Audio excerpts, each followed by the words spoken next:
Are we on the air? Yes, you are. Yeah, OTA Live, home of the Mega City Countdown. Ty Harper, Res Digital hanging out. And if you didn't know, OTA Live also home to something we like to call OTA Talk, where once in a while, once in a month or in change, we like to bring in a guest and just chop it up. Tonight, no exception. Before we start, big shouts to Footage. He is back in the building, right? Just Films.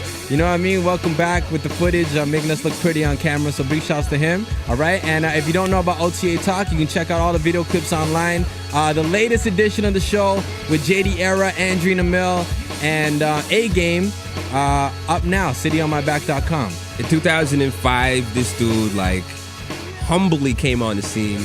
You know, big shouts to G. Came by. I think it's the first time we met him, right? Came by. Yeah. Said, yo, I'm working with this dude, man. And, you know, I'm loving what you guys are doing with the show. And you guys could just, give him a listen, see what he's doing. Yeah. And fast forward. We listened. 3 albums later. And just, it's amazing to have him here in the space that he's in right now. Shad is in the building. What's going on, guys? Dude, it's good to have you back here, man. Thanks for and to having me have you, again, from that beginning to now. Yeah. It's beautiful to see it. Cool, man. Thank you. Yeah. Good to be here. Let's start, man. You've been on the show before, like I said. We've been playing Shad music for a minute. Yeah. Plus guest cell therapies. Yeah. But I don't think a lot of people still really know who this guy is. Right. So for those that are listening that don't necessarily know who you are, just give us the Cliff Notes version of the Shad story from then till now. Cliff Notes if you have to pass a Shad exam right now. So 2005, I put out my own album independently like a lot of artists do now. And got enough steam with that one, luckily, to get signed by a small independent label here in Canada that's worked real hard. And the second album was nominated for a Juno and Polaris Music Prize and gained some steam. And I just put out my third album about a month ago now. So just hit the road and finished this tour up about a couple days ago. Played Montreal Jazz Fest on Friday and some festivals the rest of the summer. When you started, reading some past interviews, I mean, this was really on some, maybe I should kind of sort of do this or, see how it goes, whatever. Yeah. And now here you are, basically kind of doing this full time. Yeah. Was this really something that you saw yourself doing in this position? Or was it really just whatever happens, I'll see how it goes and that's it? Yeah, the way I see it is I was always just a kid that loved music. That's just about it. I didn't even start making music until, I was maybe 20 or something like that. And later, just growing up as a fan of music, I thought everybody was, but it became something that I fell in love with more and more, started to create more and more. And just my career has kind of gone step by step by step, that's just been the same thing with just my love for music and making music. It's just grown and it's gotten deeper and it's been an amazing experience. Yeah, now the media has consistently panned Shad as that dude that is left of center. Yeah.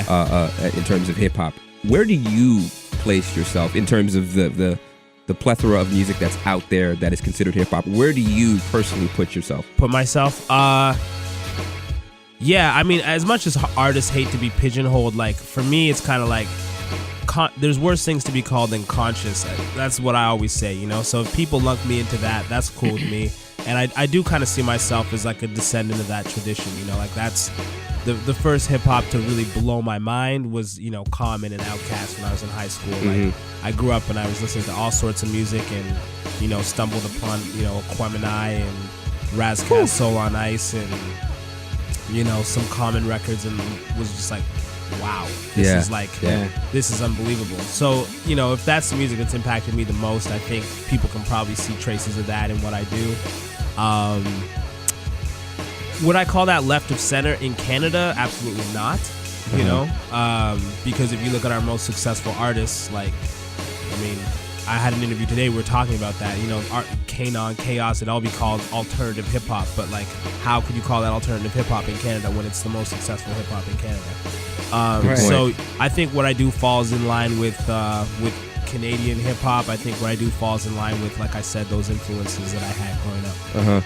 The media and a lot of people, again, when they talk about that left-of-field artist, it's always as well, too, using this argument of, wow, he actually listens to other music. Yeah. He's into different things.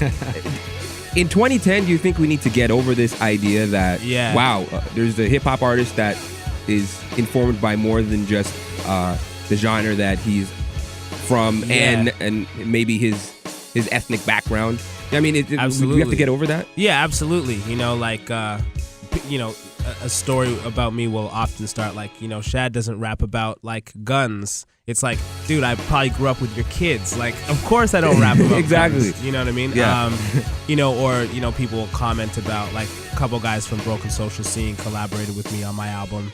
And it's like, you know, that's a huge surprise. But it's like I sit down with them and I talk about music like I sit down with you guys and talk about music. Mm-hmm. We're fans of music. Exactly. Just like everybody, if they turn on their iPod, has a range of music on it.